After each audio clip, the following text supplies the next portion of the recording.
Selamat pagi. Yes, kita bersyukur hari ini kita boleh bersukacita, memuji Tuhan bersama-sama dan kembali kita mengingat dan mengagumi karya anugerah Tuhan di dalam hidup kita. Dan saya percaya kalau kita semua boleh beribadah sampai saat ini, memuji Tuhan, itu juga semua oleh karena anugerah Tuhan. Nah Bapak Ibu Saudara yang dikasihi oleh Tuhan, kita masuk kepada lanjutan pembelajaran kita di surat Roma. Ada yang ingat minggu lalu di Roma pasal berapa? Minggu lalu? Pasal yang kelima ya, yaitu hasil pembenaran. Kita dibenarkan oleh karena anugerah Tuhan hanya melalui iman kepada Yesus Kristus. Dan saat ini kita masuk kepada Roma yang ke-6. Kalau saudara mengingat di dalam tahapan hidup orang percaya itu ada dibenarkan satu kali. Hanya satu kali sepanjang hidup kita dibenarkan ketika kita percaya kepada Yesus. Lalu setelah dibenarkan kita masuk kepada pengudusan atau dalam bahasa lain yaitu sanctification. Dan setelah di pengudusan kita dibentuk untuk semakin serupa dengan Kristus, kita akan glorification, dimuliakan. Itu adalah tahapan dari orang percaya. Nah hari ini kita masuk kepada tahapan yang kedua yaitu pengudusan. Dan saya ingin mengatakan kita semuanya saat ini ada di fase pengudusan. Kita semuanya yang telah ditebus oleh Kristus sekarang ini masuk kepada fase pengudusan. Tidak bisa tidak ada istilahnya saya hanya mau dibenarkan saja tetapi tidak mau dikuduskan atau dibentuk serupa dengan Kristus, tidak bisa. Kita semuanya yang telah menerima anugerahnya akan mendorong kita untuk bisa terus-menerus bertumbuh di dalam Tuhan.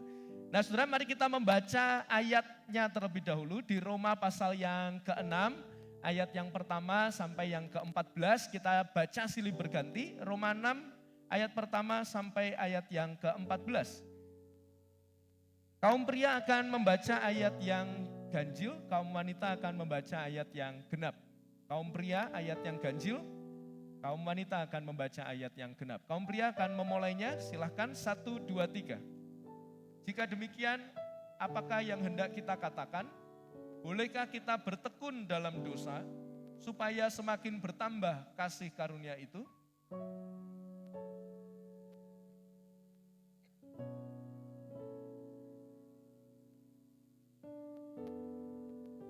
Atau tidak tahukah kamu bahwa kita semua yang telah dibaptis dalam Kristus telah dibaptis dalam kematiannya?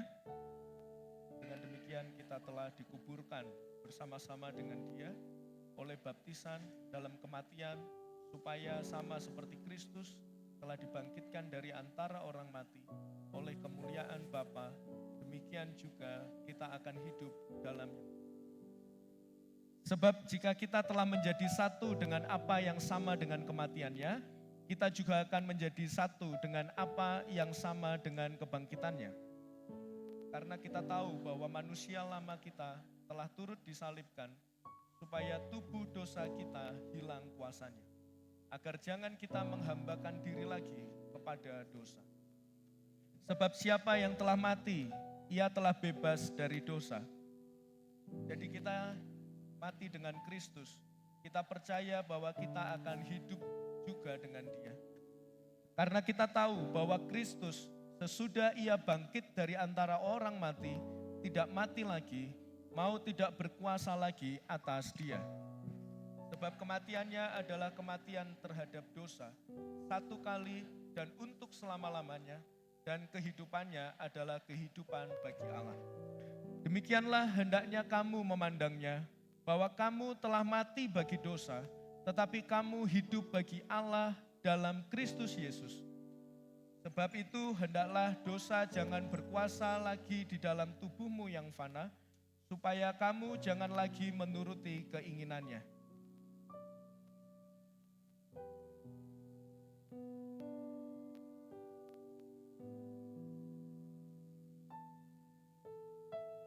Kepada Allah sebagai orang-orang yang dahulu mati, tetapi yang sekarang hidup. Dan serahkanlah anggota-anggota tubuhmu kepada Allah untuk menjadi senjata-senjata kebenaran. Sebab kamu tidak akan dikuasai lagi oleh dosa.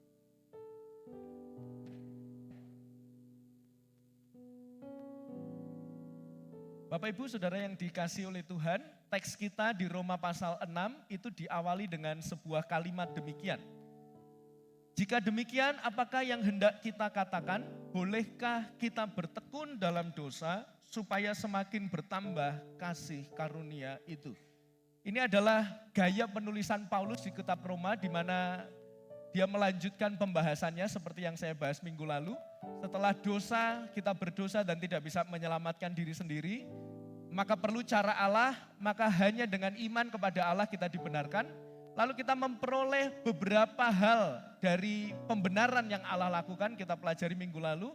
Tetapi oleh karena pemberitaan itu, ternyata ada banyak orang yang menyalahpahami ajaran Paulus.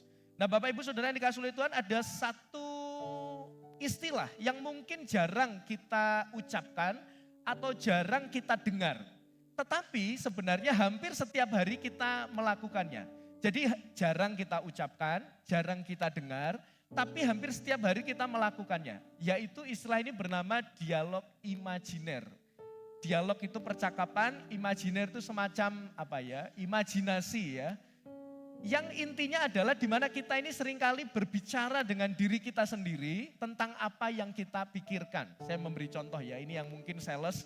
Ya, saya pernah berpengalaman juga waktu mengurus LED Videotron, lalu kemudian dia menawarkan harga dan lain sebagainya. Mungkin bagi seorang sales misalkan dia menetapkan harga ya, katakanlah let's say Videotron ini, vendor ini Bapak Ibu Saudara, itu kalau dia itu jual beli tapi juga menyewakan. Nah sewanya satu hari itu 500.000 per meter per hari. Videotron itu sekarang sewanya segitu sekitaran ya. Kalau sewa, bukan beli ya.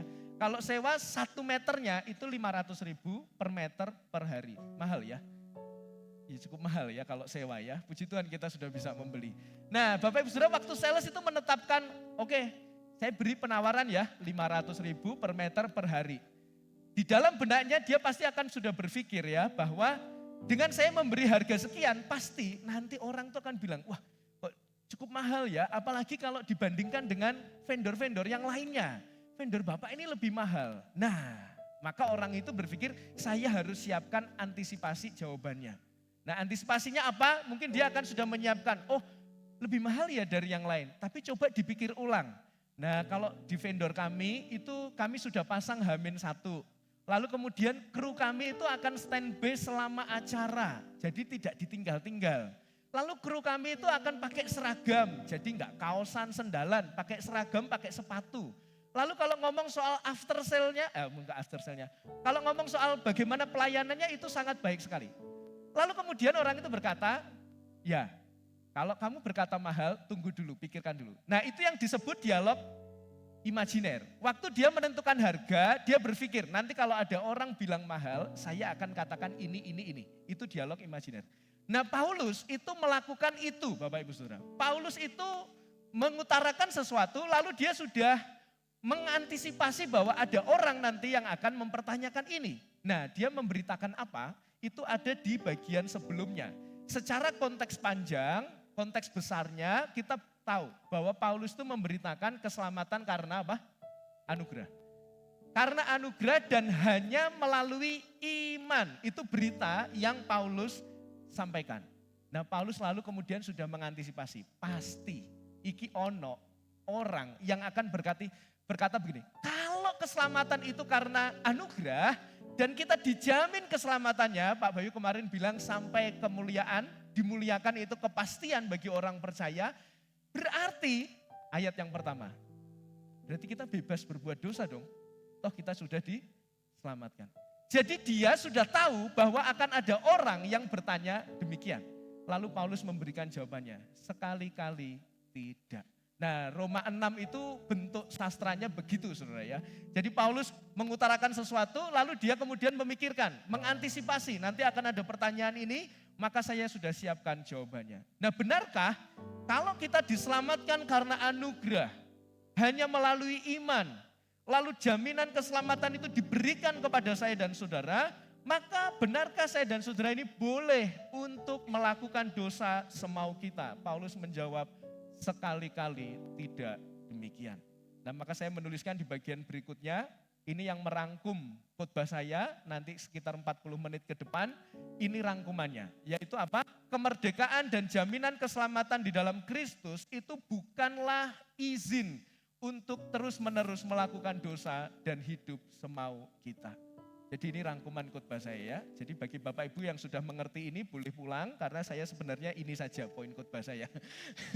Tidak ya. Nah, sekarang kita akan melihat bagaimana argumen ini dibentuk dan kita akan juga melihat bagaimana saya dan saudara yang telah ditebus di dalam Kristus supaya kita semua bisa meresponi anugerah itu dengan benar dan kita bisa menang dari setiap godaan dosa yang saat ini kita alami. Mungkin saudara berkata, loh Pak, kan dosa sudah dikalahkan oleh siapa?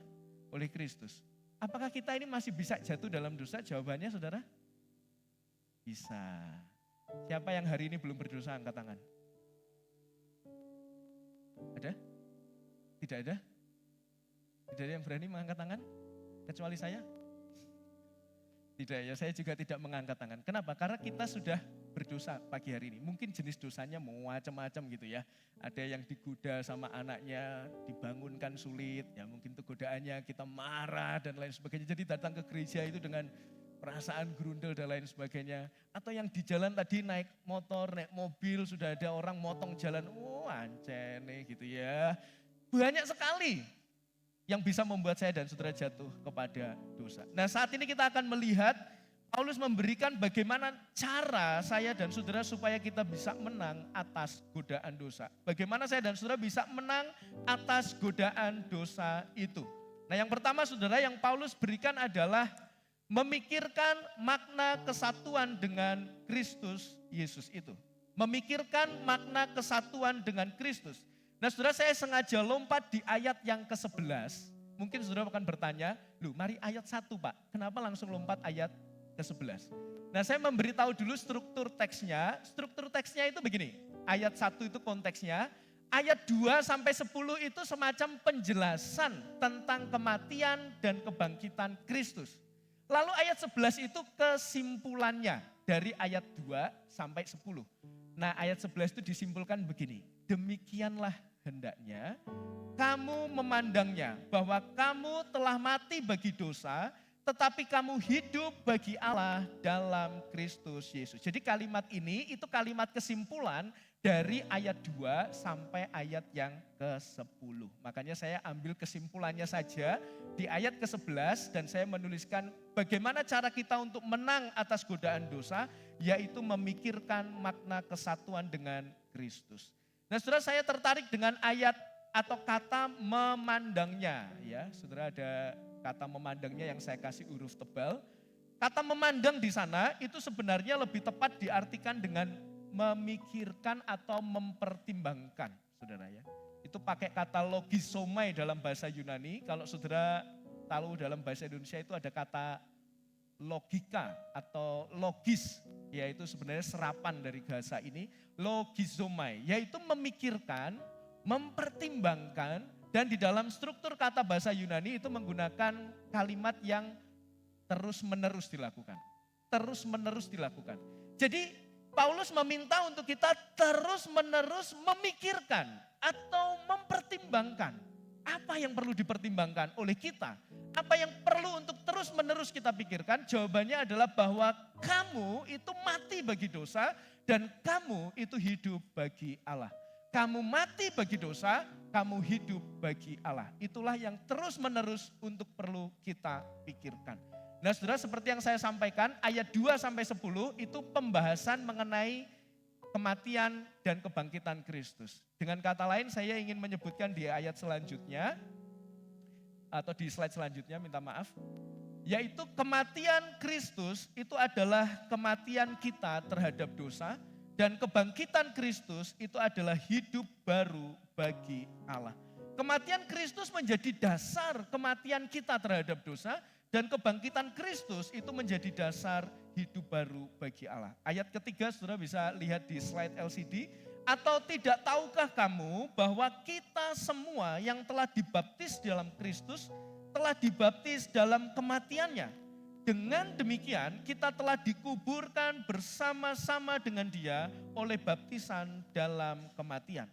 Jadi waktu kita menghayati, memikirkan kematian Kristus, yang harus kita renungkan adalah saya dan saudara seharusnya juga berusaha untuk mati terhadap dosa. Sebaliknya, kebangkitan Kristus supaya sama seperti Kristus telah dibangkitkan dari antara orang mati oleh kemuliaan Bapa, demikian juga kita akan hidup dalam hidup yang baru. Dengan kata lain, pikirkanlah kematian Kristus itulah.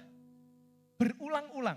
Supaya kamu diingatkan bahwa panggilanmu itu juga berjuang untuk melawan dosa hari demi hari. Pikirkanlah kebangkitan Kristus supaya kamu sadar bahwa kamu hidup itu dipersembahkan untuk Allah. Itu kan dua hal yang berbeda, saudara ya. Mematikan dosa dan berjuang untuk hidup bagi Allah itu kan seperti dua tahapan. Ada orang bilang, saya berjuang untuk mematikan dosa, sudah titik. Berarti ya setelah tidak berdosa, stop mencuri. Misalkan dosanya mencuri, dia akan stop mencuri. Tetapi dia tidak berjuang lagi untuk memakai segala harta, segala hidupnya untuk kemuliaan Allah. Maka tidak bisa dipotong setengah. Tidak bisa hanya dikatakan saya akan berhenti berdosa, titik. Bukan, tapi saya berhenti berdosa dan saya ingin memuliakan Tuhan. Bagaimana kita bersatu dengan kematian Kristus? Apa yang dimaksud dengan bersatu dengan kematian Kristus itu? Saudara, jika Kristus telah mati bagi dosa-dosa kita, maka kita semua yang saat ini telah ditebus, itu perlu berjuang untuk mematikan godaan dosa yang ada saat ini. Mungkin tadi pertanyaannya lah, kan dosanya sudah selesai Pak di atas kayu salib. Kenapa kita masih perlu berjuang lagi? Oh saudara, kalau kita ditebus, itu bukan berarti godaan dosanya itu selesai. Tidak saudara ya, godaannya itu makin menjadi-jadi. Ya ketika kita menjadi anak-anak Allah, kita ini akan sangat bisa digoda oleh iblis dan kita sangat bisa untuk jatuh ke dalam pencobaan itu. Kalau saya mengutarakan dengan bahasa yang lain begini, peperangan ya, kalau kita membayangkan peperangan besarnya itu telah diselesaikan oleh Kristus. Hukumannya dosa itu telah diselesaikan oleh Kristus. Tetapi bukan berarti peperangan-peperangan kecil, pertempuran-pertempuran kecil itu tidak ada. Bukan. Peperangannya sudah selesai, tapi pertempuran kecil masih kita harus hadapi sampai saat ini. Dan itulah yang Paulus maksudkan, supaya dalam pertempuran-pertempuran yang saat ini kita alami, kita perlu untuk berjuang untuk menang terhadap dosa-dosa kita. Dalam proses pengudusan saudara, kita semua perlu terus-menerus berjuang untuk melawan kedagingan kita. Melawan hawa nafsu kita, melawan kesenangan-kesenangan yang berpusat kepada diri kita sendiri. Kita harus sadar bahwa kita ini tidak lagi menjadi hamba dosa, tetapi menjadi hamba kebenaran. Kita tidak lagi menikmati dosa harusnya, tetapi seharusnya kita bisa melawan dosa. Ada yang bilang bahwa dosa itu nikmat sekali. Benar di awal saudara. Tetapi kalau saudara terus-menerus menikmati dosa, sebenarnya yang ada adalah kehancuran dan kematian. Dan sebaliknya kita harus mengikuti atau hidup di dalam kesatuan dengan kebangkitannya. Artinya tidak hanya stop berdosa selesai, tapi bagaimana hidup kita melayani Tuhan, mempersembahkan segala pikiran, perasaan, bahkan kehendak kita, itu harusnya sama dengan kehendak Tuhan. Penebusan Kristus ini membawa pembaharuan saudara. Jadi enggak hanya ditebus, dosanya diampuni selesai, tidak. Tetapi membawa pembaharuan. Pembaharuan dalam apa? Dalam hal apa? Dalam pikiran kita, perasaan kita, sikap kita. Seharusnya itu diperbaharui di dalam Tuhan. Kita yang dulu senengnya nyenengin kedagingan kita, seharusnya diperbaharui, yang disenangkan bukan kita, tetapi Tuhan Allah. Kita yang dulu kehendaknya itu pokoknya ambil keputusan apapun, itu pertimbangannya hanya kita saja. Tetapi ketika kita telah ditebus, harusnya tidak demikian. Harusnya setiap kali kita mengambil keputusan, seharusnya kita mempertimbangkan apa yang Bapa lakukan, apa yang Kristus lakukan ketika dia ada di dalam posisi kita. Jadi waktu saudara menghadapi godaan, saudara perlu berpikir ya, kalau Kristus ada di dalam posisi saya sekarang, apa yang dia lakukan. Itu akan menolong saya dan saudara untuk bisa mengambil keputusan yang tepat. Makanya ada sebutan tuh, atau ada pujian, bahkan ada ayatnya, ini pujian yang berdasarkan ayat Alkitab bahwa hidup kita ini bukan milik kita lagi, tetapi milik Kristus itu. Saudara, mungkin kita bisa berkata, Pak saya ini nyembah Yesus ya. Iyalah, gak mungkin gak nyembah Yesus. Saya ini nyembah Yesus, tapi pertanyaannya Yesus yang seperti apa yang saudara sembah? Yesus yang diikuti oleh Petrus, Yesus yang diikuti oleh Yohanes, Yesus yang diikuti oleh seluruh murid-muridnya, Yesus yang telah mati dan bangkit, atau Yesus yang lain? Yesus yang saudara buat sendiri dengan gambaran saudara. Yesus seperti apa yang saudara sembah? Kalau Yesus yang saudara dan saya sembah adalah Yesus yang disembah Petrus, Yohanes, dan murid-muridnya, maka saya dan saudara perlu tunduk kepada perintahnya. Tapi seringkali kita tidak mau melakukan itu. Seringkali kita berkata, saya mau sembah Yesus, tapi Yesus yang gak boleh kontrol hidup saya. Saya mau sembah Yesus, tapi Yesus yang gak boleh atur hidup saya. Saya mau sembah Yesus, tapi Yesus yang hanya perlu mencukupi hidup saya, tapi untuk menguasai hidup saya gak bisa. Saya adalah rajanya. Yesus tidak boleh jadi raja dalam hidup saya. Sama-sama yang disembah Yesus, tapi Yesus seperti apa yang saya dan saudara sembah? Mungkin seringkali kita berkata, saya nyembah Yesus, tapi Yesus gak boleh utik-utik dosa yang ini sebelah ini masih butuh dalam keluarga saya. Kita nyembah Yesus, tapi kita akan bilang, oke, soal korupsi nanti dulu. Nyembah Yesus urusan di gereja, urusan korupsi di kantor. Kalau gak korupsi, gak bisa makan anak istri saya.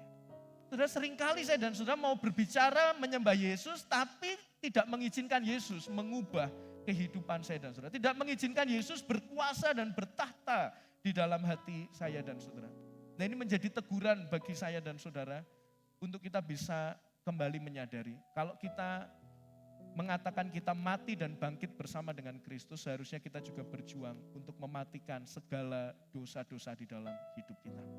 Saudara, makna kematian dan kebangkitan Kristus menjadi kesatuan dalam hidup kita, itu juga berarti begini saudara, perhatikan baik-baik. Kematian Kristus itu adalah dasar dan pengharapan kemenangan kita akan godaan dosa. Sekali lagi, kematian Kristus itu adalah dasar dan pengharapan supaya saya dan saudara bisa menang terhadap dosa.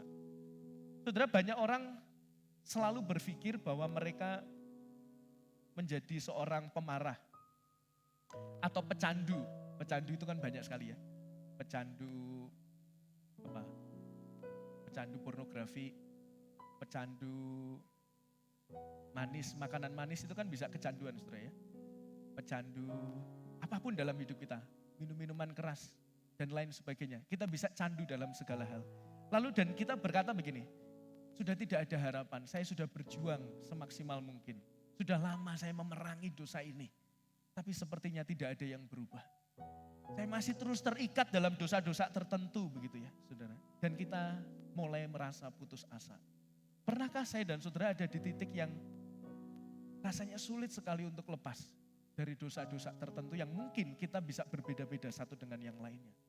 Saya pernah mendengar kesaksian seorang anak muda bercerita kepada saya bagaimana dia kecanduan film pornografi. Pak, saya sudah enggak 1 bulan, 2 bulan, enggak 1-2 tahun Pak. Saya bergumul dengan dosa ini. Lalu kemudian dia mengatakan rasanya sudah tidak ada harapan. Sepertinya saya tidak bisa berubah dengan hal ini. Saudara mungkin akan berkata, aneh orang itu, harusnya itu bisa berubah. Tapi bagi saudara yang benar-benar pernah bergumul di dalam dosa-dosa tertentu, untuk bisa lepas dari semuanya itu benar-benar luar biasa pengorbanannya. Benar-benar tidak mudah untuk bisa melepaskan sesuatu yang sudah kita cintai di dalam hidup ini. Itu tidak mudah saudara. Tetapi kemudian saya mengapresiasi, terima kasih sudah bercerita. Saya tahu untuk jujur kepada seseorang tentang dosa yang memalukan itu tidak mudah. Saya mengapresiasi dia karena dia mau cerita kepada saya. Lalu kemudian yang perlu saya lakukan kepada dia adalah menyadarkan. Yang pertama, bahwa kamu itu bisa berubah. Kenapa? Karena Yesus telah mati bagi kamu. Jadi waktu Yesus telah mati bagi kita, itu adalah dasar dan pengharapan bahwa kita bisa menang atas semua dosa yang mengikat hidup kita. Kenapa? Karena Yesus sudah selesaikan, sudah hancurkan bapak segala iblis. Sudah dihancurkan oleh Kristus. Maka tidak ada satupun dosa yang tidak bisa kita hadapi dan kita hancurkan. Saudara nangkep maksud saya? Jadi kematian Kristus itulah yang menjadi dasar bahwa kita dimampukan untuk kita bisa berubah. Orang-orang tertentu perlu diingatkan bahwa dia bisa menang atas dosa. Kebanyakan orang akhirnya terlarut di dalam dosa, terlarut di dalam segala keterikatannya terhadap kedagingan karena mereka tidak tahu bahwa mereka bisa menang atas dosa. Dan saat ini mungkin saudara mengalami itu. Mungkin saudara pergi ke gereja dan kelihatan baik-baik saja. Tetapi sebenarnya saudara sedang menyembunyikan sebuah dosa-dosa tertentu yang orang lain gak tahu. Mungkin istri saudara nggak tahu, mungkin pendeta saudara nggak tahu, mungkin anak saudara nggak tahu, orang tua saudara nggak tahu. Tapi sebenarnya ketika keluar dari gereja ini, saudara memelihara dosa-dosa tertentu itu di dalam hidup saudara. Saudara berkata rasanya Kristus pun mati susah untuk membuat saya berubah dan berbalik dari dosa-dosa ini. Tapi hari ini kita diberitahu bahwa kematian Kristus itu adalah harapan bagi kita untuk bisa menang terhadap dosa. Saudara yang dikasihi Tuhan, saya menuliskan demikian. Peperangan besar itu telah dimenangkan Kristus di salib. Sehingga kita tidak lagi mengalami hukuman dosa. Itu pembenaran. Dan itulah dasar pengharapan dan keyakinan kita untuk bisa menang terhadap godaan dosa hari-hari ini. Dalam proses pengudusan. Maka itulah yang dimaksud Paulus waktu dia bilang, kalau kamu mau menang terhadap godaan dosa, pikirkanlah terus menerus. Bahwa Kristus mati buat kamu, dan Kristus bangkit buat engkau. Maka engkau harus berjuang dan engkau pasti bisa menang terhadap dosa dan engkau mempersembahkan hidupmu bagi Tuhan. Saudara yang dikasih oleh Tuhan, ada seorang tokoh, kemarin saya dapatkan ini dari waktu saya pemuritan ya. Seorang tokoh bernama R.C. Sproul, dia berkata begini, silahkan dilanjutkan. Sebelum dilahirkan kembali, kita tidak mampu untuk tidak berdosa. Perhatikan kalimat ini ya. Sebelum kita ditebus, sebelum kita dilahirkan kembali di dalam Kristus, kita tidak mampu untuk tidak berdosa. Berarti artinya selalu berdosa. Apapun yang kita lakukan, itu pasti dosa. Karena kita melakukan di luar Kristus. Tetapi setelah ditebus dan dilahirkan kembali, kita dibebaskan dari kuasa dosa. Dan kini kita dimampukan untuk tidak berdosa. Dimampukan. Keputusannya ada di tangan kita. Kalau godaan itu datang, kita mau melawan dosa itu atau tidak. Semua ada di tangan kita. Kalau kita hanya berkata, wah Pak rasanya enggak mungkin ya saya bisa berubah ini. Apalagi kalau saudara sudah tambahin dengan, kalau saya tes kepribadian Pak. Saya itu tes kepribadian, saya memang orangnya sanguin Pak. Saya orangnya itu ketemu orang itu malah seneng menambah energi saya gitu ya. Maka kalau saya sudah hasil tesnya begini, saya harus selalu di depan Pak. Terus saya nggak bisa Pak ikut orang Pak, saya ini harusnya yang paling depan yang menonjol. Saudara. Karena apa? Hasil tes kepribadian. Jadi kita berlindung dalam hasil tes kepribadian, dan kemudian berkata kita nggak bisa berubah. Karena memang sudah dari sononya Pak, saya itu begini. Atau sebaliknya, Pak saya ini orangnya itu melankolis gitu ya. Apa-apa sedikit itu perasaan, nangis gitu saudara ya. Misalkan gitu, introvert gitu. Lalu kemudian kita berlindung di balik tes kepribadian itu dan kita gak mau berubah. Saudara dikasih oleh Tuhan, saya tidak anti dengan tes kepribadian. Ya, saya belajar psikologi, saya belajar tes itu berulang kali. Tapi jangan sampai kita menjadikan segala hasil tes itu alasan. Saya nggak bisa berubah karena memang tesnya bunyinya begitu Pak. Dari sononya saya diciptakan begitu. Tidak, kita bisa berubah di dalam anugerahnya. Saudara, maka Paulus bilang, ini menariknya ya. Ini benar-benar menarik menurut saya. Karena Paulus itu begini. Kalau ada orang itu menganggap remeh anugerah Tuhan, hidup dalam dosa sekalipun ditebus oleh Kristus, Paulus itu tidak merubah Injilnya. Tidak merubah berita Injilnya. Tapi dia malah justru suruh mengingatkan. Ingatkan orang itu supaya dia ingat bahwa dia adalah umat tebusan, mati, bangkit bersama dengan Kristus. Nah banyak saudara sekarang ini karena ajaran anugerah, keselamatan karena anugerah itu banyak disalahpahami orang. Maka ada banyak pendeta mengganti. Mengganti dengan apa? Kok angel-angel, kalau kamu gak mau taat, awas loh, hati-hati. Masuk neraka. Atau sebaliknya, diiming-imingi. Ayolah taat. Bener, kalau kamu taat tuh nanti kamu dapat berkat dan masuk ke surga. Jadi berita Injil yang murni tadi, itu kemudian diganti. Dengan apa? Ancaman dan iming-iming. Saudara yang dikasih oleh Tuhan, itu bukan Injil. Paulus bilang, kalau ada orang yang meremehkan anugerah Kristus, dia tetap hidup dalam dosa, berkutat dalam dosanya. Paulus bilang, tidak tahukah kamu bahwa kamu telah ditebus dalam Kristus, dalam kematian dan kebangkitannya. Jadi maka saya menuliskan kalimat ini saudara, kita tidak hanya perlu didorong untuk berusaha melawan dosa, tapi juga mengingat identitas kita di dalam Kristus. Itu sebabnya Paulus bilang dengan jelas, pikirkanlah terus menerus, kamu adalah umat tebusan.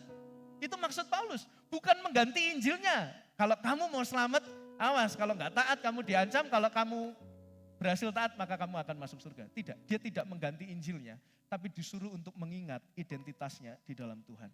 Masalah terbesar kita itu bukan kurangnya usaha melawan dosa, tetapi masalah terbesar kita, kita lupa siapa diri kita di hadapan Kristus. Saya tidak bilang usaha melawan dosa itu gak perlu. Habis ini saya mau bahas itu. Tapi yang pertama, saudara perlu memikirkan identitas saudara di dalam Kristus. Itu kata Paulus, saudara. Pendorong pertobatan kita bukan diancam atau diiming-imingi, melainkan diingatkan akan identitas kita di dalam Kristus. Itu sebabnya saya selalu, saudara, menekankan bahwa berita Injil adalah berita yang diperlukan oleh semua manusia di bumi ini. Semua manusia di bumi ini itu kan banyak karakternya ya. Yang belum percaya butuh Injil enggak? Jelas, butuh Injil. Orang Kristen baru butuh Injil enggak? Oh jelas. Makanya saya kalau ngajar orang Kristen baru yang mau dibaptis, Injil. Lalu kemudian dikuatkan fondasinya ya, bahwa anugerah kita di dalam Kristus, identitas kita aman di dalam Dia, Injil diperlukan.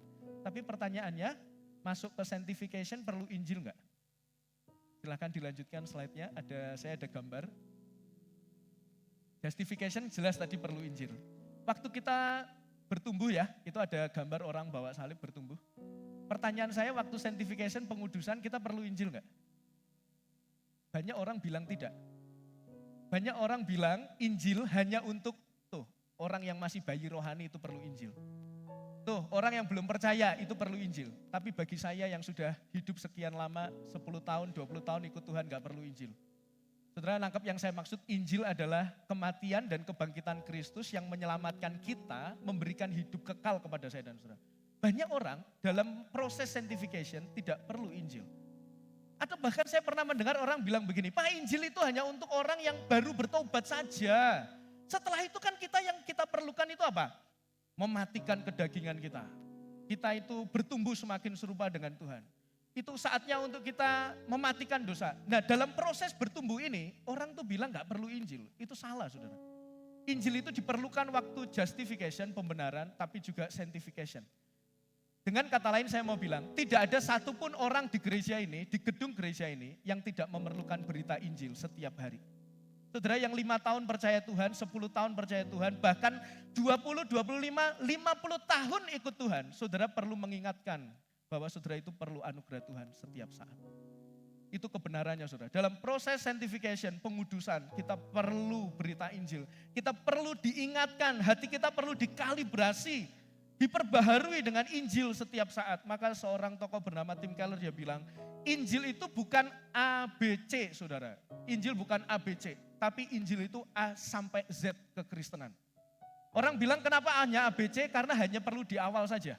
Di awal perlu Injil. Mulai dari D, E, F sampai Z gak perlu Injil. Gak perlu anugerah Tuhan, gak perlu. Itu salah. Injil itu bicara semua tahapan dalam hidup kita. Injil bukan hanya doktrin minimum yang diperlukan untuk memasuki kerajaan Allah. Tapi jalan untuk semua progres kita di dalam kerajaan Allah. Saudara ini benar-benar saya renungi dan bahkan saya kalau boleh jujur, saya benar-benar memahami konsep ini. Itu bukan dari dulu waktu saya percaya Yesus. Mungkin 5 tahun ini saya menggumuli bagaimana hidup dan segala sesuatu itu perlu berpusat kepada Injil. Dan berpusat kepada Injil itu menolong saya untuk bangkit, saudara. Kenapa? Dalam proses sanctification itu enggak hanya begini, saya sering katakan ya, enggak hanya naik saja. Tapi ada turun dan naiknya. Nah waktu saya ada di titik terendah, saya menyadari dosa-dosa saya pernah merasa gagal menjadi seorang pendeta. Saya pernah merasa gagal jadi seorang bapak bagi Bara. Saya pernah merasa gagal menjadi seorang suami bagi istri saya. Saya pernah gagal, saudara. Dan ketika saya merasa gagal, saya merasa berdosa, bahkan saya pernah satu hal yang saya benar-benar kalau ingat tuh saya sedih sekali. Saya pernah membentak anak saya sampai kemudian dia menangis. Itu saya lakukan. Jadi berulang kali saya pernah ada di dalam kegagalan. Menjadi seorang bapak, menjadi seorang pendeta, menjadi seorang suami saya pernah gagal. Tetapi di tengah keterpurukan saya, seperti Tuhan berbisik bahwa identitasmu itu aman di dalam aku. Bahwa engkau diselamatkan itu bukan karena apa yang kamu lakukan. Ingatlah bahwa engkau adalah anak yang kukasih. Bahkan di dalam anugerahku engkau bisa bertumbuh. Saudara, itulah yang dimaksudkan bahwa setiap orang percaya itu perlu Injil. Karena waktu saudara jatuh, terperosok, terjebak, terjerat pada dosa-dosa kedagingan tertentu, Injil itulah yang saudara perlu dengar. Supaya saudara dibangkitkan. Supaya saudara didorong kembali untuk semangat. Dan hanya dorongan Injil lah yang membuat saya akhirnya berkata saya mau untuk berubah. Buat anak saya, buat istri saya, buat pelayanan di gereja ini. Hanya Injil. Dan kalau saya dan saudara pernah merasakan keberhasilan dalam ketaatan, hidup kita seperti, wah ini benar-benar semangatnya luar biasa. Saat teduh setiap hari, saya berusaha untuk melakukan yang benar setiap hari. Saudara perlu Injil juga, supaya saudara tidak sombong. Supaya saudara tidak berkata, memanglah saya ini yang baik orangnya, apalagi kalau dibandingkan dengan yang lain. Ya semua orang berdosa tapi dosa saya enggak sebesar orang itulah. Seringkali kita melakukan atau memiliki perasaan superior. Waktu saudara kelihatan berhasil melakukan firman, saudara tetap perlu Injil. Supaya saudara tidak terjebak pada kesombongan. Itulah saudara kenapa Injil diperlukan. Itu sebabnya kalau saudara perhatikan lagu-lagu di gereja kita, saya mulai pelan-pelan membangkitkan kembali pujian him. Pujian him itu, saya tidak berkata pujian him itu lebih benar daripada pujian pendek, saudara ya, tidak. Tapi kalau kita mau lihat pujian him itu memiliki kekayaan teologis yang luar biasa. Saudara tahu dua pujian yang kita naikkan sebelum firman? Rahmatmu lebih dan tadi yang pujian sebelum firman itu benar-benar mengingatkan kita akan siapa? Akan identitas kita. Dan lebih baiknya him itu karena 4 ayat, 3 ayat, 5 ayat. Jadi sepanjang ada perjalanan gitu loh. Dulu kita sesat, berdosa, diampuni. Tapi di ayat 4-nya itu sekarang kita sudah ditebus. Maka kita akan bernyanyi sampai selama-lamanya. Kita akan hidup bagi kemuliaan Tuhan. Dan saudara, maka kalau sudah mulai merasa, kok ini pujiannya baru-baru gak apa-apa. Kita belajar. Karena saya berpikir bahwa berpusat kepada Injil itu tidak hanya dalam khotbah. Tapi dalam seluruh aspek gereja kita harus berpusat kepada Injil Kristus. Saudara yang dikasih oleh Tuhan, maka saat ini kalau kita mulai dicobai, mulai digoda minum alkohol, seks, amarah dan lain sebagainya, kita saat ini bisa bilang, aku bisa menang atas dosa-dosa itu. Karena Kristus sudah mati bagi saya. Saudara yang dikasih Tuhan, itu bagian yang pertama, seperti yang saya bilang, pikirkanlah area pikiran itu menjadi penting, mengingatkan identitas kita, tetapi bukan berarti itu melalaikan kedisiplinan di dalam hidup saya dan saudara. Di bagian kedua saya menuliskan, bahwa kita juga perlu supaya bisa menang atas godaan dosa, kita perlu membangun kedisiplinan rohani. Saudara silahkan lihat ayat 12 sampai 13 saudara. 12 dan 13, kalau saudara melihat di sana, ada 2 kali kata janganlah. Dan ada 2 kali kata serahkanlah. Janganlah menuruti keinginannya, dan janganlah kamu menyerahkan anggota-anggota tubuhmu kepada dosa. Jangan 2 kali ya. Yang kemudian disiplin, berarti menyerahkan, ada kata 2 kali, serahkanlah hidupmu kepada Allah. Kalau janganlah dan serahkanlah, berarti itu mengandung kesadaran bagi kita, untuk kita mau mendisiplin diri kita. Mendisiplin dari apa? Tidak mengikuti hawa nafsu. Dan mendisiplin dengan apa? Mendisiplin untuk berelasi dengan Tuhan. Dengan kata lain saya mau bilang, teologi saudara benar. Anugerah, keselamatan karena anugerah. Dijamin keselamatannya? Betul, semua ada di dalam topangan Tuhan. Tidak peduli seberapapun engkau jatuh, Tuhan menopang saudara dan Tuhan membangkitkan saudara. Perlu pertobatan setiap hari. Teologi saudara benar, tapi saudara enggak mau baca firman. PO saudara, orang Jawa bilang. Percuma, tidak akan bisa. Maka saudara, pikiran perlu didisiplin, tapi juga kebiasaan setiap hari perlu untuk didisiplin. Saudara yang dikasih oleh Tuhan, tidak ada dosa itu yang instan. Yang instan itu hanya mie instan saudara ya. Tidak ada dosa itu yang tiba-tiba ujuk-ujuk kita nikmati terus-menerus, nggak ada. Saudara. Tapi pasti lewat proses sedikit demi sedikit, waktu kita membuka pintu hati kita terhadap dosa yang sedikit itu, lalu kita akan membuka pada dosa yang lain sampai kemudian dibuai dalam perbuatan. Saudara, saya memberi contoh ya. Mungkin di antara kita ada yang pernah punya niat untuk menjatuhkan orang lain. Tidak usah angkat tangan, saudara ya. Mungkin di kantor saudara pernah bilang, saya pengen jatuhin yang itu. Dalam pendidikan, kuliah, ini orang ngeselin banget, saya pengen menjatuhkan itu. Saya pengen memfitnah dan lain sebagainya, saudara. Itu tidak mungkin terjadi kalau kita tidak mengikuti kedagingan kita. Pasti diawali dengan apa? Yang pertama pasti kita nomor satu nggak suka dulu sama orang itu. Saya nggak suka sama Pak Arif di situ ya. Mau menjatuhkan Pak Arif. Tapi diawali dari apa? Saya nggak suka dulu sama dia. Sombong ya, sok-sokan ya, apalagi sekarang kuliah S2 gitu ya. Enggak Pak Arif ya. Saya memulai pintu hati saya dengan gak suka dulu sama dia. Dari gak suka dibiarkan, gak pernah diselesaikan, gak pernah bertobat. Lalu saya muncul makin benci sama dia. Saya mulai mengatakan apapun yang dilakukan dia, itu pasti salah di mata saya. Bahkan waktu Pak Arif melakukan yang baik, di mata saya tetap salah. Waktu dia baik, ngasih orang kita tahu, Allah, itu paling hanya pencitraan saja lah. Supaya dianggap baik sama orang. Kenapa? Karena sudah terlanjur gak suka kan sama dia. Jadi dari gak suka, nyimpen dendam, barulah saudara itu dibuai dengan apa? Awas ya, saya coba fitnah dia aja lah, saya coba omong ke yang lain, dia itu begini. Saudara gak akan sampai sini kalau saudara itu sudah mulai stop di sini. Nah, maksud saya? Saudara yang mungkin saat ini pernah terjebak pada dosa-dosa tertentu, saudara harus mengingat dulu saya membuka pikiran saya, membuka hati saya terhadap dosa kecil apa. Dan itu perlu untuk diselesaikan. Saudara, saya pernah mengkonseling orang yang sudah melecehkan orang lain, melecehkan pacarnya. Dan saudara, waktu saya gali, itu diawali dari apa? Dia setiap hari dulu menonton video porno. Saya telusur lagi, bagaimana kamu bisa menonton video porno? Waktu kakak saya itu memberikan sebuah situs porno dan saya membukanya. Jadi sebelum dia selalu nonton video porno, ada apa? Keputusan pertama kali yaitu apa? Membuka situs porno. Saya di sini ya tahapannya ya. Begitu membuka, saya melihat, membiarkan mata saya melihat ini, lalu kemudian pikiran saya dikuasai. Sampai akhirnya saya berkata, kalau enggak setiap hari buka kok rasanya aneh. Rasanya ada yang kurang. Maka dia selalu membuka ini setiap saat. Lalu setelah dia menonton video porno, geser lagi, dia coba cari lingkungan yang memvalidasi dia. Dia akan bilang, iya nonton video porno ya gitu ya. Terus teman-temannya bilang, iyalah zaman saiki mosok gak nonton video porno.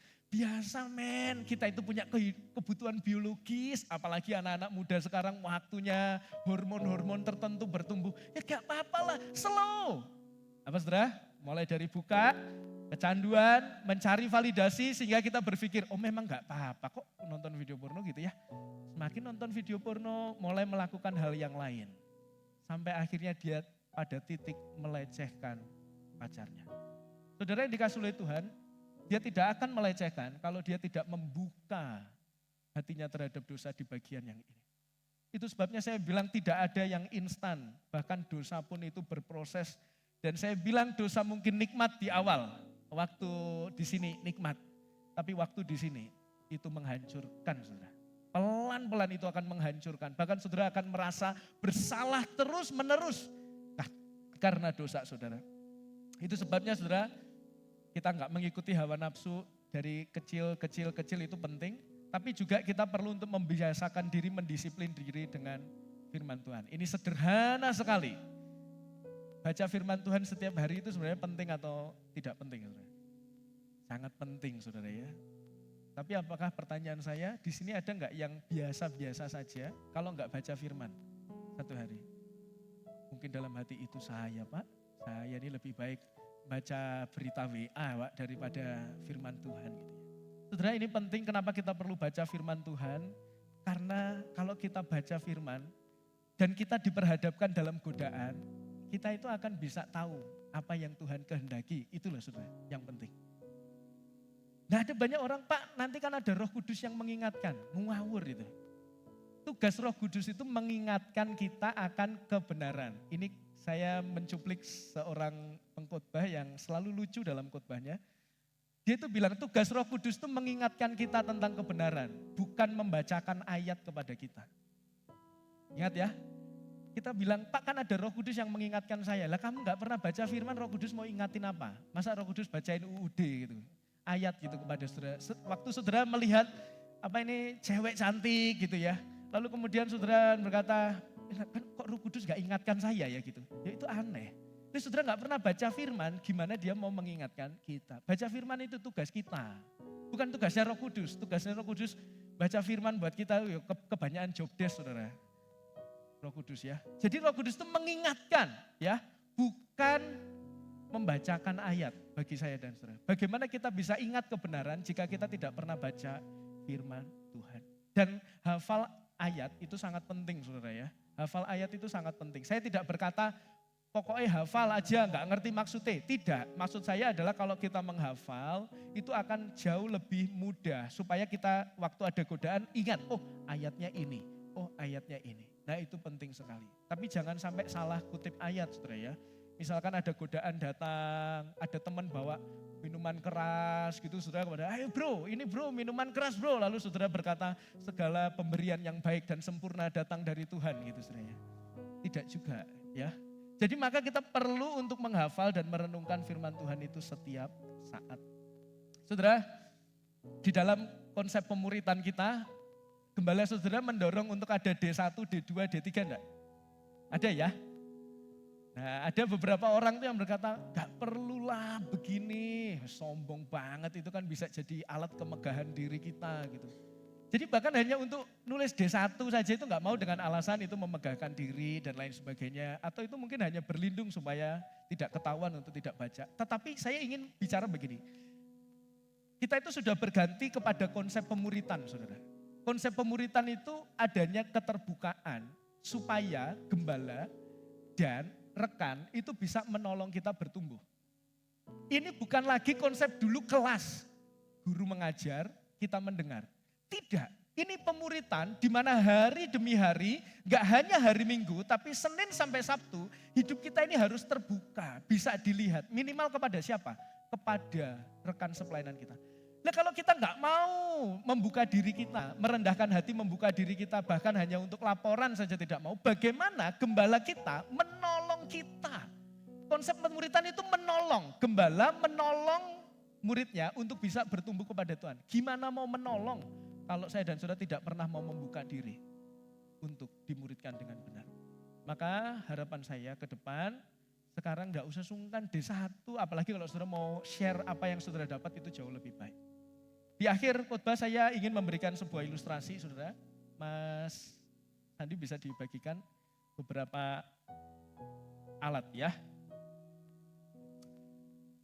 Saudara, ini yang menunjukkan pentingnya kedisiplinan dalam hidup saya dan saudara yang bisa membuat kita melakukan kehendak Tuhan. Ya. Bisa agak dengan cepat saja, sebelah sana dan atas ya, atas boleh. Atas diajak main ya. Tadi saya waktu bawa ini teman-teman pelayan bilang, Pak mau khotbah apa sulapan gitu saudara ya. Nah ini saudara lihat ya. Silahkan boleh ambil random saja. Gak, kalau semuanya gak cukup, pasti semua gak cukup, gak akan bisa pegang. Tapi pokoknya sampai habis saja semua yang dikerenjang ya. Mas Obi bisa bagi yang di sebelah sana. Sepertinya yang di sana pengen main Mas Obi. Jadi jangan sungkan untuk ke sana ya. Sudah?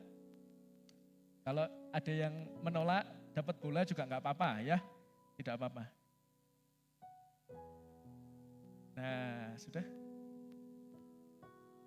Saudara, ilustrasi ini akan menolong kita memahami pentingnya kita untuk mendisiplin diri dengan ketaatan kita dalam menaati kehendak Tuhan. Sudah?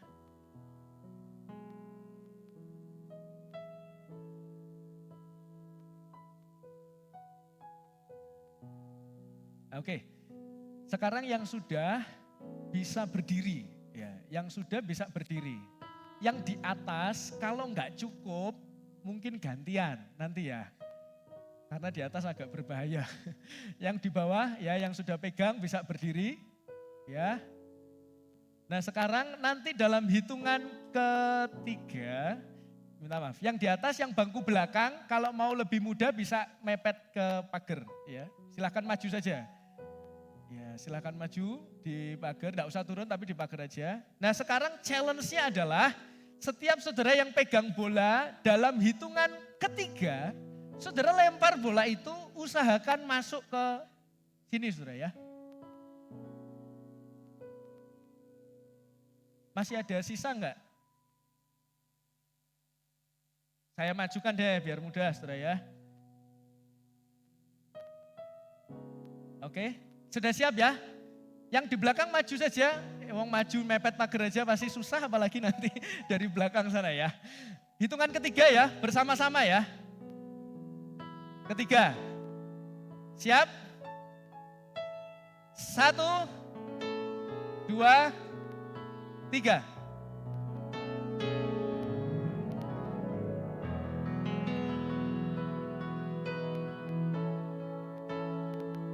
Jangan sengaja dikenain temennya ya. Oke. Ada berapa yang masuk? Masih ada? Tidak ada? Wah sayang sekali ya. Sudah tidak ada? Boleh silakan duduk, jangan kayak orang demo saudara ya. Hanya satu saudara yang masuk. Ini bolanya Pak Ferry tadi ya ngambil di sini. Tapi saya senang Pak Ferry melakukan itu karena ini masuk dalam ilustrasinya. Saudara untuk bisa masuk on point di sini, saudara perlu dekat. Benar Pak Ferry? Coba kalau saudara nanti turun, lalu begini. Mudah kan saudara? Apa susahnya saudara? Itu seperti kalau kita mau lakukan firman, kalau kita mau bebas dari dosa, dari godaan dosa, saudara perlu mendekat kepada siapa? Kepada Allah. Kalau saudara jauh, saudara nggak akan mungkin bisa tepat sasaran hidup saudara. Saudara perlu mendekatkan diri, mendisiplin diri. Untuk apa? Baca firman, untuk pemuritan, untuk ibadah. Ibadah bolong-bolong ya opo iso urip bener saudara. Harus rajin, mendisiplin diri kita, membaca renungan, firman Tuhan, ibadah, pemuritan. Saudara harus apa? Mendekatkan diri. Kalau saudara jauh dari Tuhan saudara, saya di sini aja lah saudara, lihat saudara. Wah, kebetulan ini saudara. Ini kok enggak sesuai narasi saya ini. Kalau jauh itu susah saudara, mau gol itu susah. Kalau itu tadi kebetulan saudara ya. Tapi saudara nangkap maksud saya, saudara enggak akan mungkin bisa hidup itu dalam jalurnya Tuhan. Kalau saudara itu jauh dari Tuhan. Saudara enggak pernah mendisiplin diri untuk mau terus-menerus dekat dengan Tuhan. Maka saat ini mari kita bersama-sama bersemangat. Kita bisa menang atas dosa. Bisa saudara. Jangan berkata tidak bisa. Bisa. Kenapa? Karena Yesus sudah mati dan bangkit bagi kita. Saya mengundang pemain musik dan pelayan untuk ke depan. Mari kita bersama-sama